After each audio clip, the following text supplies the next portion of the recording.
Donc, je voulais vous parler de la différence entre effacer du contenu ou supprimer une cellule ou plusieurs cellules. Là, regardez, je vais sélectionner par exemple, j'ai sélectionné les chiffres d'affaires des commerciaux pardon, 2 et 3.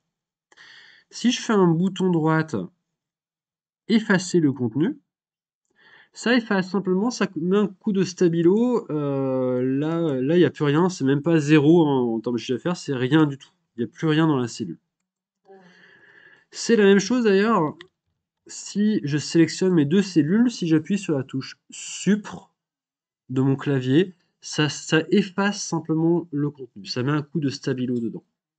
D'accord? Et on voit que le chiffre d'affaires automatiquement se réactualise.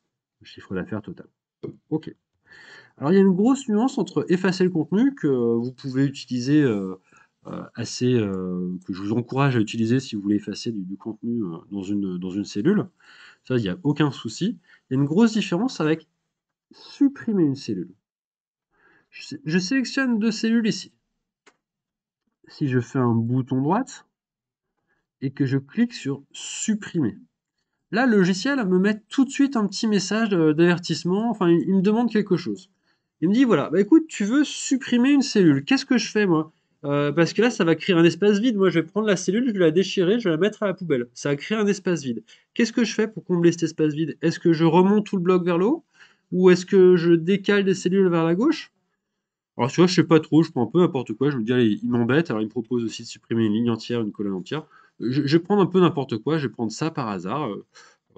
Je vais cliquer sur OK.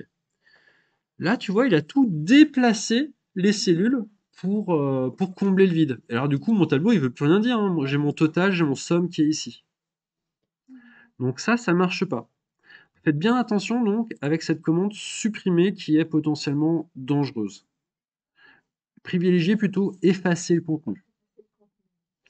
Si voilà, Commercial 3 finalement a décidé de tirer sa révérence, bah, le plus simple effectivement c'est de retirer la ligne. Je clique sur le chiffre 4, bouton droite, et je supprime carrément toute la ligne.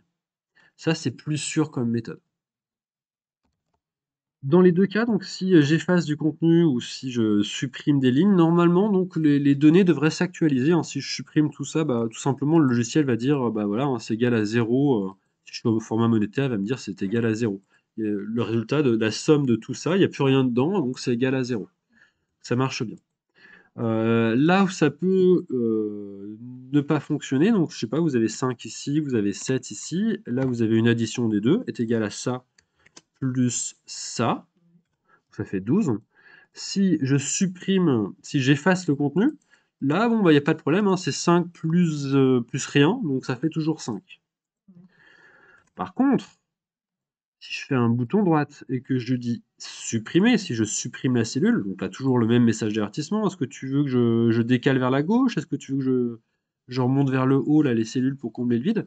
Bah, tiens, je vais lui dire déplacer vers la gauche, pourquoi pas. Si je clique sur OK, là, il me dit ref.